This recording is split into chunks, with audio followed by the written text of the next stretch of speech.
Hello, welcome to Filmology 101. I'm your host, Sierra, and today's topic is how to make fake blood, or cinema blood's another common name for it. You can use fake blood during Halloween time, or if you're making a movie and you want to add it as a special effect, or even for fun. Believe it or not, people do make it for fun.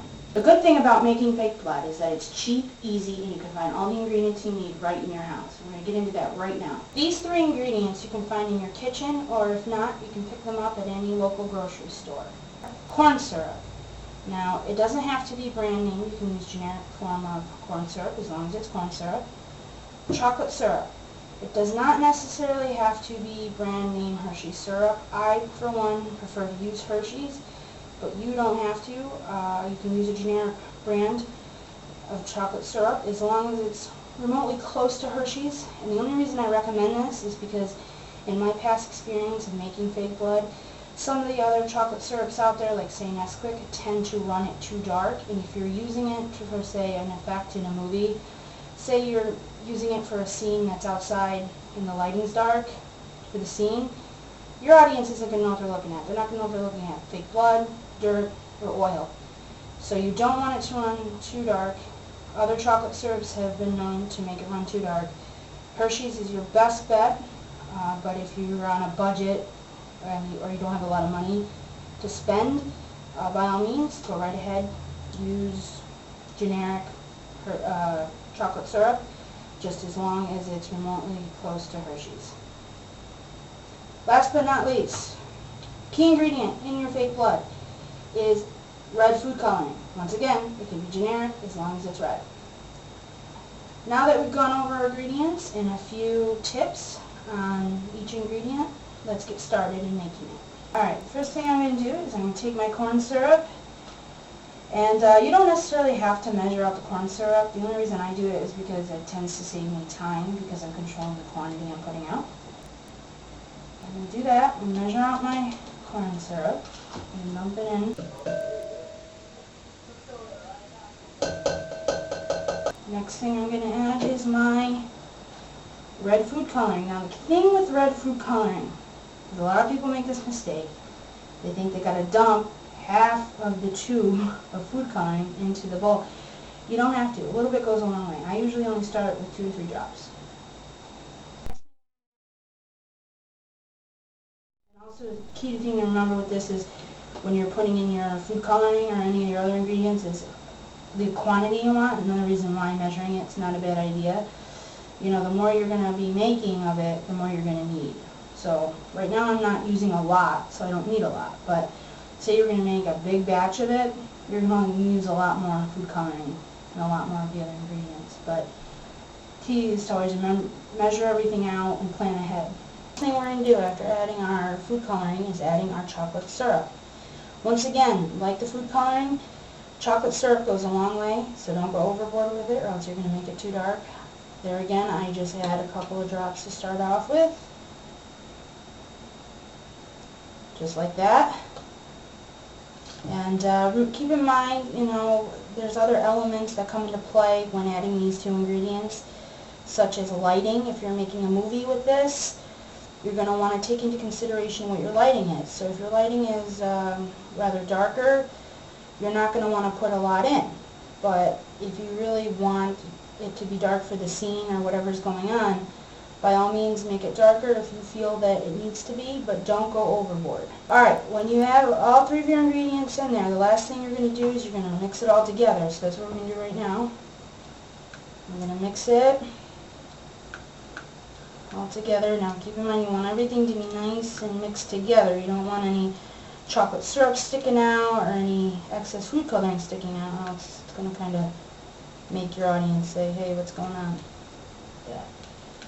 So you're just going to want to stir it very good, just like this. And that's what it's going to look like when it's done.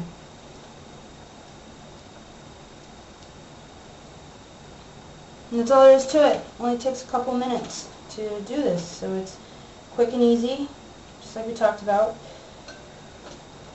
Now, depending on the scene or the context that you're using your fake blood, in some scenes in movies, maybe you've seen that the blood's running down their face. In that sense, you're going to want to add one more ingredient. And that ingredient is water. That's what's going to make it run. As you can see right now, batch here, it's a little runny, but still kind of sticky. But I've got this camera-ready batch made here that you can see it's a lot more watery. For example, say I did a scene where my hand was cut and the blood was gushing down my arm. How I would use this batch here to do that. I wouldn't use this batch here, I would use this one. Because as I'm going to show you, it's running. See how it's running down my hand? That's going to be a lot more of an effect. You know, with it running down my hand like that. It's going to be a lot more effective as opposed to this here. It's kind of sticky. I mean, it's running a little bit, but not as good as this other one. So you take it, see, like, that's a lot more runny than what's going on this side of my hand. Another tip, some of you might be wondering if the fake blood we just made, will it stain your clothes? And the answer is yes, it will, because it has red food coloring in it, and it will stain your clothes. There is a method that I have heard through my experience with filmmaking, and that is if you put laundry detergent in the fake blood, that it will supposedly prevent it from staining if you wash it or wash it out.